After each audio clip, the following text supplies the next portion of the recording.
tous. Aujourd'hui, nous allons interviewer Dove. Donc, Dove, merci beaucoup d'avoir accepté l'interview. On va présenter la situation de Dove, mais voilà, pour la petite anecdote, nous nous sommes rencontrés dans un café croissant. Donc, nous avions une folle envie de croissant un dimanche matin. Et donc, Dove était notre voisin, arrivé avec sa moto. Et donc voilà, c'est sympa d'être ici et d'échanger sur son parcours. Salut tout le monde, donc je m'appelle Dove, j'ai 56 ans et je vis au Vietnam depuis un peu plus d'1 an et demi maintenant. J'y travaille, je suis bien installé et heureux d'y être et prêt à partager mon expérience avec vous. Top, donc Dove, à 1 an et demi, c'est vraiment pas mal. Qu'est-ce qui t'a donné le courage un jour d'acheter un billet d'avion et de partir? Alors, je suis IT dans une boîte high-tech et j'ai eu l'opportunité de m'expatrier dans un des bureaux qui est ouvert ici à Da Nang. J'ai été accepté et après quelques semaines d'hésitation, de discussion avec la famille, d'explications, de beaucoup de choses, j'ai dit ok, je pars, quoi. Il m'a fallu un bon mois de réflexion quand même avant de me décider parce que j'ai une femme, j'ai 3 enfants qui sont grands, qui sont étudiants, pour certains qui ont fini. Donc c'était pas évident à expliquer tout ça à la famille, de faire comprendre que c'était pas un abandon, mais plutôt préparer un futur sûrement meilleur de mon point de vue et leur permettre de me rejoindre une fois que je suis bien installé, bien implanté ici et apporter la sécurité pour la famille aussi. C'est génial et c'est aussi courageux de quitter toute sa famille. Enfin voilà, c'est quand même. Oui, d'autant plus dur. Courageux. Oui, mais j'imagine. C'était dur. Et j'ai emmené mon père avec moi aussi. Ah, c'est génial. Il était il est malade, il a Parkinson, et je voulais lui offrir ça tant qu'il était encore valide. C'est le problème de la maladie. Oui. Et du coup, il est venu avec moi 6 mois. Et après, il a dû retourner en France parce que la maladie grimpait. D'accord. Et le système de visa avait changé. C'était trop compliqué pour lui de sortir du pays, de revenir pour faire les visas. D'accord. Okay. Eh bien, une super histoire. Et donc, tu as réussi, tu t'es décidé en 1 mois en fait pour. Ouais. Quand j'ai vu la petite annonce interne, pendant 3 semaines, j'ai pas dormi. Ah oui. Je le fais pas. Oui. Ça, avec ma femme depuis 10 ans, sans avoir jamais mis les pieds au Vietnam, on voulait prendre notre retraite au Vietnam. Ah oui, d'accord. Une intuition, on ne sait pas pourquoi, c'était comme ça. Et on en parlait autour de nous et on veut partir au Vietnam quand on aura fini, quand ce sera la retraite. Et puis du coup, j'ai eu l'opportunité, je me suis dit autant y aller maintenant, avec un travail, avec la sécurité du boulot, un revenu. Et voilà, donc je prépare le terrain. C'est un peu dur d'être éloigné, je ne vais pas souvent en France. Par contre, j'ai fait venir mes enfants. Et puis voilà, on fait comme ça. Et je préfère qu'ils viennent passer du temps ici que moi aller passer du temps en France. Oui, puis c'est du temps de qualité, il fait beau, il découvre un nouveau pays. Ça change les idées, ça change de beaucoup. C'est un autre monde. Oui, c'est un autre monde. Et est-ce que tu voyageais beaucoup avant? Avant d'avoir les enfants, oui. D'accord. À 24 ans, je suis allé 6 mois en Guadeloupe, tenter ma chance. Bon, j'ai raté ma chance, je suis revenu. J'ai passé 1 an et demi en Inde sur 3 voyages. À partir de l'Inde, je suis allé aussi en Thaïlande visiter parce que c'était pas très loin. Donc voilà, tout ça étalé sur 3 bonnes années avec des coupures, petit boulot saisonnier, billet d'avion, voyage, reviens, petit boulot saisonnier. Puis voilà, je vivais comme ça. Bon, j'étais jeune. Et puis après, j'ai rencontré ma femme qui est d'origine coréenne, qui est née en Corée. Ah oui, d'accord. Et puis on a eu notre premier enfant. Et puis après, voilà quoi. Aussi, on est parti avec le petit, il avait 8 mois. On est reparti en Guadeloupe pendant 6 mois. D'accord. Et puis on est revenu pour la même raison que la première fois. Difficile de travailler. Et on est revenu en France. Et puis du coup, on a passé 20 ans à élever les enfants, Oui. avec toujours l'idée de partir un jour, voilà, attiré par l'Asie. Oui. Depuis mes voyages en Asie, pour moi c'était mon côté. Alors Dove, si tu devais décrire ta vie ici en 3 mots, comment tu la décrirais? C'est facile, c'est comment on appelle ça, la devise du Vietnam: indépendance, liberté et joie. Ah, génial! On ne la connaissait pas. C'est top.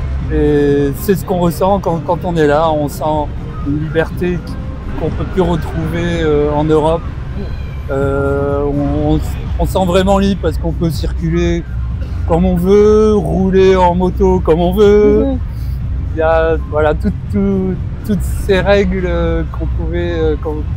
qu'on doit supporter parfois, qui sont très lourdes dans le monde occidental, disparaissent ici. Voilà, c'est un chaos auto-organisé. Ouais.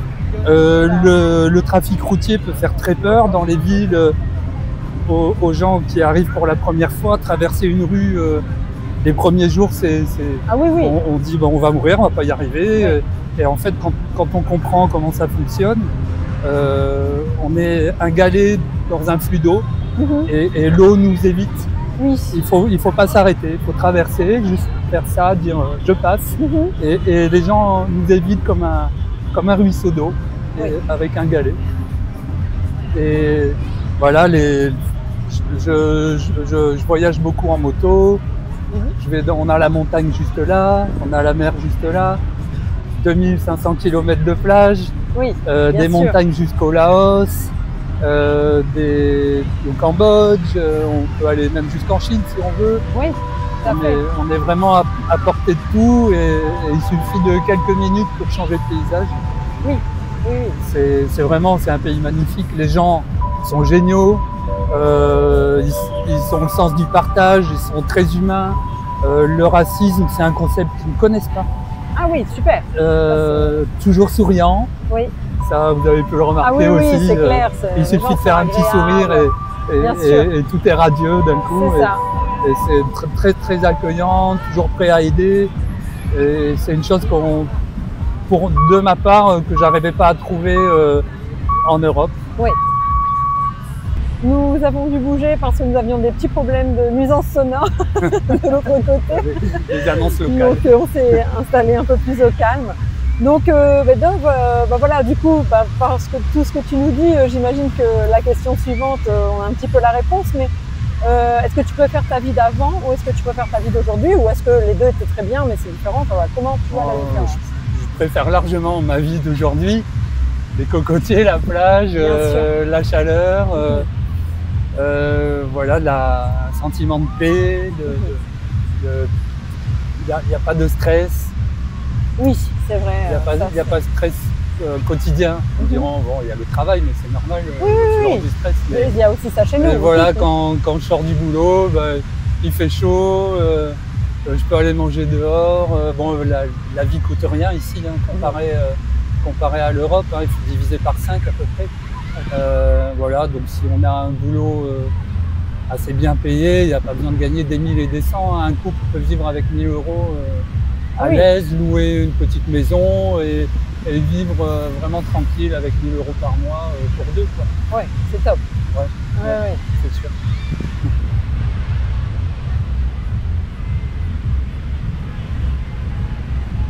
Je lis la prochaine question parce que c'est fou.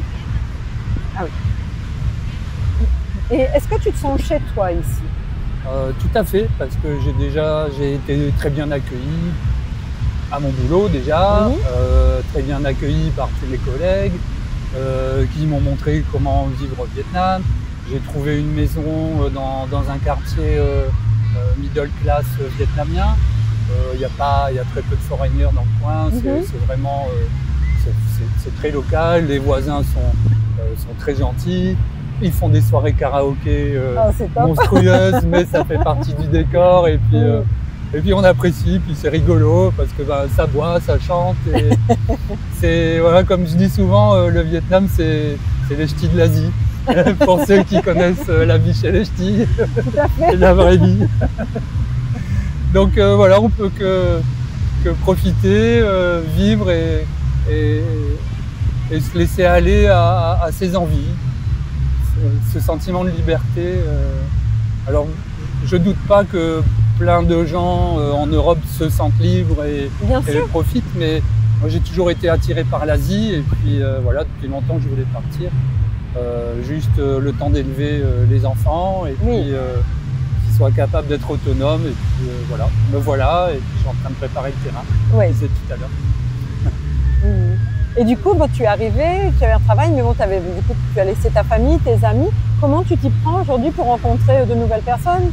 Est-ce que tu t'es refait un cercle d'amis? Oui, déjà les collègues au boulot. Donc il y a une dizaine de Français, un Indien. Moi, j'adore les Indiens, j'en ai parlé. Puis après, c'est les Vietnamiens. Et on fait des soirées ensemble sans... Voilà, il n'y a pas de séparation entre les expats et les locaux. On fait tous la fête ensemble. Ils nous montrent la vie au Vietnam. Nous, on leur passe un peu de notre culture aussi. Et puis, on partage tout ça. Et donc, le réseau, je l'ai construit à partir de mon boulot. Après, quelques amis quand je vais dans les bars, un bar où je vais souvent. Et puis, on rencontre des gens. Et puis, on se fait amis. Et puis, voilà, on fait des sorties ensemble. Des balades en moto. Ah oui, c'est top. Oui, finalement, il est encore quand même facile de se faire des vraies relations ici. Contrairement, peut-être chez nous, on est un peu plus à rencontrer des gens sur le téléphone, via des applis. Finalement, ici, les rencontres humaines existent encore réellement. Oui, tout à fait. Ça, c'est important aussi. Il suffit d'aller seul dans ce qu'on appelle un coin de Niao, c'est-à-dire un bar à picole, comme on dirait dans le Nord. Et puis il suffit de s'asseoir à une table et au bout de 5 minutes on est invité à faire la fête avec des voisins vietnamiens qui parlent pas toujours bien l'anglais, mais c'est pas grave, on est là pour faire la fête et puis on se comprend. Après moi de mon côté, ça fait 1 an et demi que j'ai des cours de vietnamien, une langue très difficile et voilà, ça me permet de communiquer un peu plus facilement, d'en apprendre plus sur la culture et puis d'être accepté, apprécié par les locaux plus facilement. C'est très utile aussi quand je vais faire des courses au marché parce que je fais mes courses en vietnamien. Du coup, j'ai les tarifs vietnamiens. Ça, c'est pas besoin de passer 1 heure à négocier. On a directement les prix locaux et ils apprécient beaucoup qu'on fasse l'effort de parler leur langue. C'est normal, qui est pas facile. Il faut 5 ans pour maîtriser. 5 ans, c'est 5 ans. C'est énorme. Et c'est quoi le plus dur quand on s'expatrie? C'était de laisser la famille. Oui, bien sûr. C'était ça, priorité. Après, moi, ça m'a pas manqué la nourriture française parce que déjà, on trouve des restaurants foreigners facilement. Il y a des restaurants français. Le Vietnam a été habité par les Français pendant 150 ans, je crois. Ils ont laissé beaucoup de traces. Le fameux banh mi, qui est le petit pain, la petite baguette française, le sandwich qu'on trouve à tous les coins de rue. Il y a beaucoup de mots vietnamiens qui viennent du français. Par exemple, le béton, le boulong, le carton, et guidon. Donc, il y a ça aussi. Il y a une relation avec les Français. Ils ont adopté beaucoup de mots techniques de la France et qu'ils ont appliqués avec l'accent local. D'accord. Et voilà, donc tous les jours j'en découvre et c'est vraiment appréciable. Voilà, on se sent en même temps un peu chez soi parce qu'on retrouve des choses de la France, de la période où les Français étaient là. Et qu'est-ce que tu as appris sur toi-même en vivant cette expérience? Ce que j'ai appris, que j'étais capable de vivre un peu n'importe où, on va dire, enfin pas n'importe où, mais de m'adapter facilement. Après, c'était la volonté aussi de partir, de vivre l'Asie. J'aime l'Asie, donc je me sens à l'aise ici. Oui. Je me sens pas pressé ou voilà. Les sentiments, surtout un sentiment de liberté. C'est le premier sentiment, c'est la devise, liberté, joie. Oui. Et donc, qu'est-ce que tu estimes avoir gagné en faisant cette démarche? Gagner, comment expliquer ça? J'ai gagné en qualité de vie. Oui. Principalement découvrir autre chose, une autre culture. Donc on apprend tous les jours. C'est important de progresser tout le temps, d'apprendre, à s'intégrer, à communiquer. Et c'est très motivant parce qu'il y a beaucoup de choses à découvrir quand on a vécu toute sa vie dans un pays. Bien sûr. Au bout d'un moment, voilà, il n'y a plus de découverte. La vie devient un train-train. Et puis bah, là, c'est une nouvelle vie, donc on repart un peu de zéro. Et puis on recommence et il n'y a pas d'âge pour. C'est juste de la volonté. Ouais. Voilà. C'est juste de la volonté, de l'envie, de se dire ok, je prends le billet d'avion et j'y vais. Et voilà, la vie est pas chère ici, donc il n'y a pas trop d'inquiétude au niveau finances. Et puis ben, trouver un boulot, il y a plein de travail en remote, en télétravail. Il y a plein de boîtes internationales qui sont implantées. Le Vietnam est en pleine progression économique. Ils sont avec 20% de progression. Et du coup, il y a pas mal de travail qui s'offre. Ils recherchent des étrangers qui ont fait de longues études parce que bah, il n'y a pas toujours le niveau requis dans les universités. Peut-être aussi les expériences. Voilà, ils cherchent de l'expérience et puis certains niveaux d'études ou de métiers qui ne sont pas disponibles à l'enseignement aussi. D'accord. Surtout dans la tech. Et voilà, par contre, ils sont très, très bons docteurs, ils ont d'excellents hôpitaux. Voilà, j'ai aucune crainte. Comme je disais tout à l'heure, on va aller chez le dentiste, on y va, ils nous prennent tout de suite. On n'attend pas 3 mois pour avoir un rendez-vous. Le médecin, c'est immédiat. Il y a voilà, toutes ces contraintes qu'on pouvait connaître en France ou peut-être dans d'autres pays, pas trop fait l'Europe, mais à part l'Espagne et l'Italie, disparaissent ici. Le service est là, il est instantané, il est de qualité. Ah oui, c'est important à indiquer quand même. Et s'il y avait une chose que tu souhaiterais importer de France, ce serait quoi? La choucroute. La choucroute. C'est vraiment là. Cet hiver, je rêvais d'une choucroute et j'en ai pas trouvé. J'ai pas réussi à trouver. On trouve de la raclette. On a fait le marché de Noël et on s'est fait raclette, bière. Il y a des frites, il y a des saucisses. Tout ça, on trouve du fromage. Ils en importent. Je trouve des bières belges. On importe. Mais la choucroute, c'est le gros manque. Rien d'autre. Bon, bah voilà. Et qu'est-ce qui te ferait éventuellement revenir en France ou alors même partir dans un autre pays? J'aurais du mal à partir du Vietnam parce que c'était déjà un vieux rêve inconscient, mais partir du Vietnam, je vois pas mieux pour l'instant. J'ai vécu en Inde. C'est plus difficile qu'avant, hein. C'était il y a 30 ans, ça a bien changé. La Chine m'attire pas spécialement. J'aime les tropiques et les cocotiers déjà, donc ça pour moi c'est la condition sine qua non des plages, des cocotiers et de la chaleur toute l'année. Après, autour ici, l'Indonésie, je suis pas très attiré. Singapour, c'est comme l'Europe mais en Asie. Voilà, j'ai envie de visiter Hong Kong. On a le Japon, la Corée à portée de main. En 3h30 ou 4 heures d'avion, on est au Japon. Les billets sont pas très chers. En 5 heures, on est en Corée.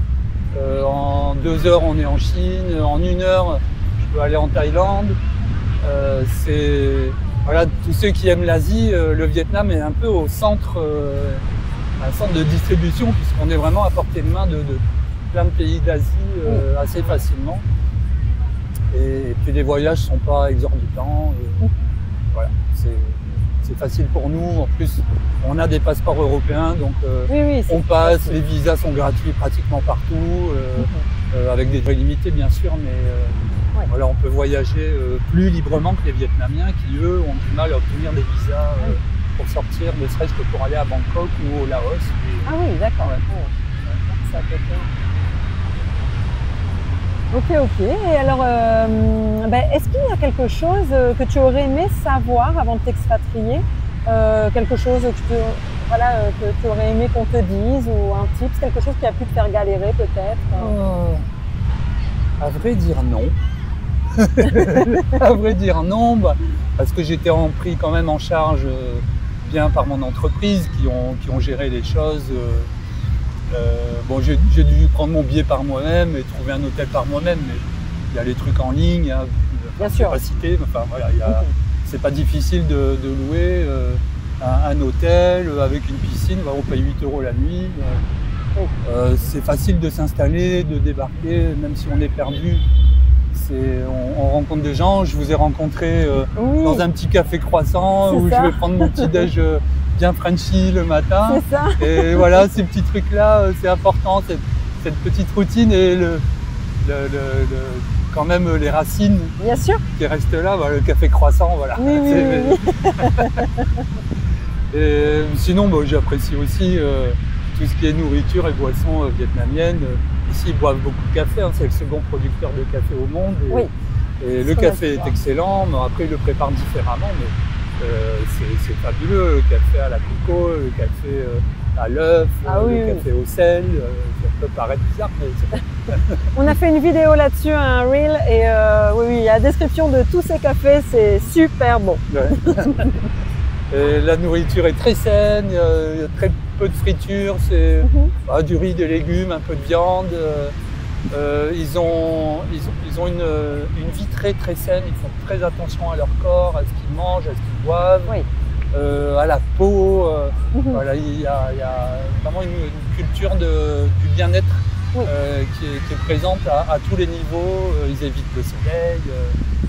Bon, après, il y a l'influence un peu coréenne aussi, poil blanc. Oui, bien sûr. Mais non, j'ai Donc pas eu... pas de galère particulière, pas de... Non, juste un peu effrayé par le trafic au début. Oui, bien sûr. Je suis resté 10 jours à observer le trafic avant de louer un scooter. Et puis j'ai compris qu'il n'y avait rien à comprendre. Et du coup, j'ai pris un scooter et je fais bon, on y va et puis on verra bien comment ça se passe sur la route. Et voilà. Avec le temps, j'ai compris en fait. Il roule à gauche comme à gauche et à droite. On roule à droite, mais on double à droite. Voilà, ça double dans tous les sens. C'est le principe de rouler à gauche, mais sur la voie de droite. Donc, une fois qu'on a compris ça, c'est plus facile. Et donc, si tu avais un conseil à donner aux gens en France qui souhaitent s'expatrier, souhaitent partir, ou même changer de ville, changer de travail, enfin, qui ont envie de changement, mais qui n'osent pas forcément, quel conseil tu leur apporterais? De ne pas hésiter, de venir tester, évidemment, une première fois. C'est très facile, on a des visas 45 jours, il n'y a rien à faire, on arrive à l'aéroport, on a un tampon, 45 jours, on profite, on voyage, on visite, comme je disais, la vie est pas chère, avec les moyens européens, c'est facile de venir passer un mois ici, et puis découvrir et tester, tout simplement, et puis prendre ses marques, et si on veut s'installer, prendre contact avec des agences pour louer des maisons ou des appartements et commencer à discuter avec les voisins. Voilà, c'est très facile de communiquer, ils sont très ouverts et toujours prêts à aider. Donc il n'y a vraiment pas de galère à l'installation. C'était facile, j'ai trouvé ma maison avec une agence. 3 jours après, j'avais les clés. Avec un vrai bail, l'assurance, tout comme en France, quoi. Enfin, bien sûr. La même chose, mais à part que j'ai 120 mètres carrés, terrasse, garage pour 480 €. Oui. À 2 km de la plage. Oui. Voilà, la différence est là aussi. On peut voilà, avec un salaire moyen, on peut vivre super bien. Oui, c'est clair. En tout cas, Dov, merci beaucoup pour ton retour d'expérience.